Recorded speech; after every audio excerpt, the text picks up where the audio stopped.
let's just talk about the tilting table for a minute then. So I don't think I'm going to use it that much, if I'm truthful about it,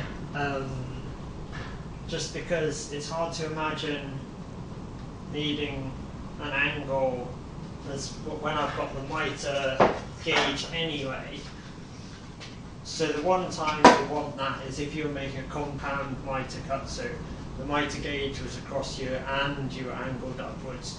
And the few times I've ever done that, I've used the mitre saw back there, which you might just be able to see, and it works quite well. The only time I can feasibly think of when you wouldn't use the saw is either if you had something too big or you'd already cut it and slightly bodged it and it was too small a piece to put back on the mitre saw, then you can use this. And in fact, the disc sander is called for that in general, like doing small bits that you can't really easily table saw or mitre saw, like getting exact angles and dialing in with that's quite useful.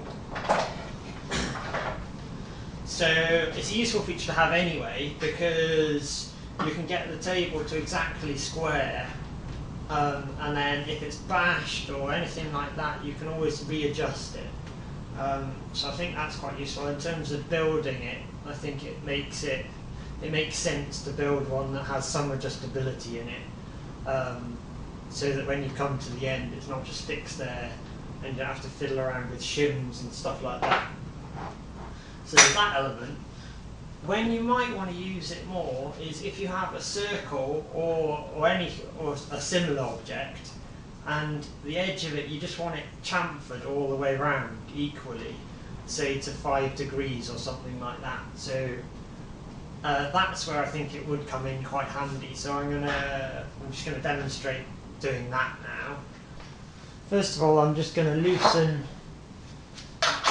these trunnion nuts here. I've been calling them trunnions, I'm not sure what they're actually called. I've already done that one, that side. So, then it's a question of getting to your set angle. Let's get it looser again.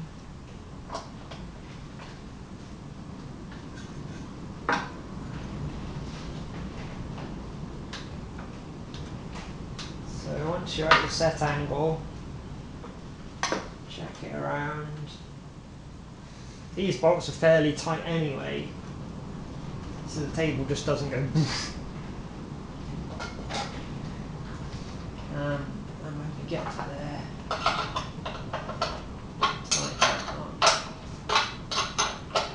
so we've set our table angle to 10 degrees exactly. So I'm going to imagine now that I want to make this shape. I've just drawn that using the French curve I made a minute ago. So I'm going to cut that out on the bandsaw, and then I'm going to imagine I want to cut a release angle on it.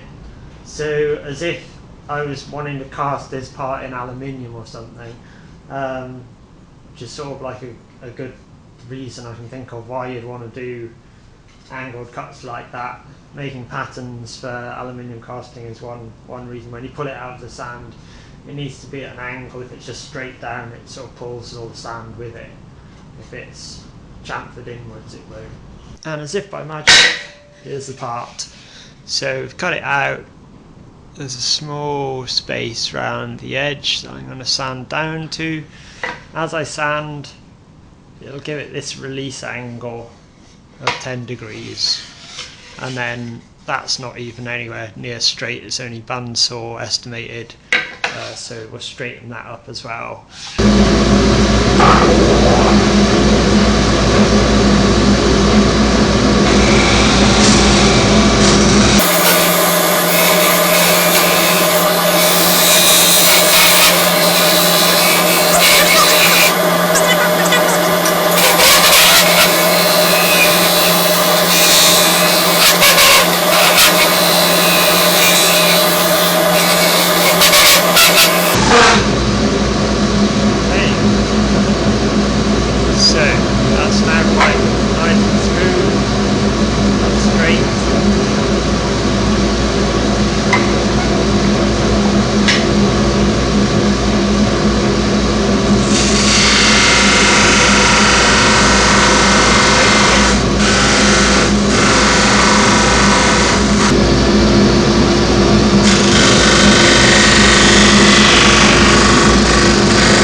I'd say we're pretty much there with that. You can see from that sort of angle there, it's got this release angle now.